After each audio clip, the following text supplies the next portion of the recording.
João Figueiredo foi o 30º presidente do Brasil e cumpriu seu mandato de 1979 a 1985. Figueiredo deu continuidade ao processo de abertura política e encaminhou ao Congresso um projeto de anistia que foi aprovado em 1979. Esse projeto garantia o perdão aos responsáveis por crimes políticos no país, a liberdade dos políticos presos na ditadura e o retorno dos brasileiros que se encontravam exilados em outros países. Porém, esse projeto também perdoou os agentes de repressão responsáveis por mortes e torturas. Em novembro de 1979, o Congresso aprovou uma lei que restabeleceu o pluripartidarismo, acabando com o bipartidarismo no país. Então, houve o fim do Partido Arena e do MDB e o surgimento de novos partidos,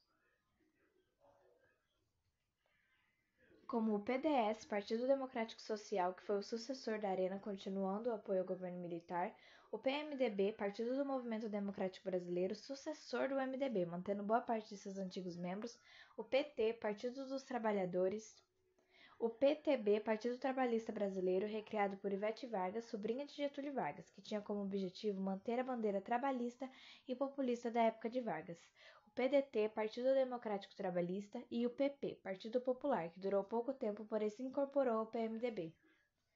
O governo de Figueiredo foi marcado por uma intensa crise econômica, que teve como causa principal a segunda crise do petróleo em 1979, que resultou ao aumento das taxas de juros internacionais e à diminuição da entrada de capital estrangeiro no Brasil.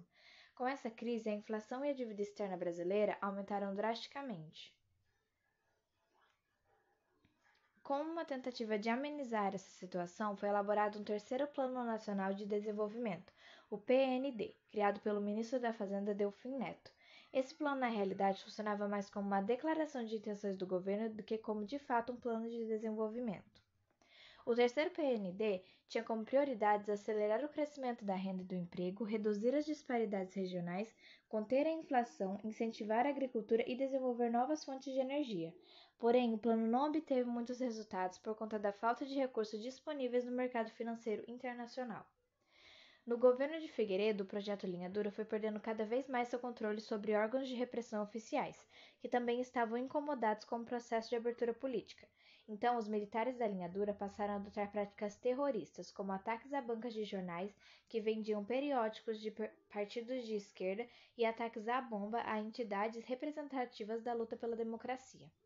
Em outubro de 1980, as eleições diretas para governadores foram restauradas e marcadas para 1982, onde a oposição conseguiu eleger os governadores de importantes estados, mas o PDS obteve a maioria dos votos para a Câmara e para o Senado. Com a expressiva vitória das oposições da ditadura nas eleições de 1982, houve o início de uma luta da população pelas eleições diretas para presidente.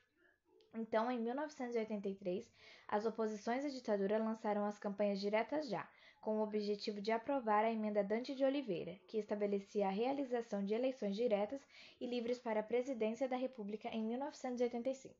Essa campanha reuniu milhares de pessoas em comícios populares realizados em várias cidades brasileiras. Os símbolos nacionais foram revalorizados e reconquistados pelo povo. Porém, em abril de 1984, nas votações para a emenda Dante de Oliveira, não foi atingido os 2/3 de votos necessários para aprovação. Foram para o colégio eleitoral Paulo Maluf, do PDS, e Tancredo Neves, pelo PMDB, como candidatos à presidência nas eleições indiretas realizadas pelo colégio eleitoral. Surgiu uma aliança entre o PMDB, a Frente Liberal e os opositores do regime militar, que ficou conhecida como Aliança Democrática. Em 15 de janeiro de 1985, Tancredo Neves foi eleito como presidente da República e José Sarney como seu vice. Porém, um dia antes de Tancredo tomar a posse, ele foi internado por motivos de saúde e veio a falecer em 21 de abril de 1985. E assim a presidência foi passada para José Sarney, dando início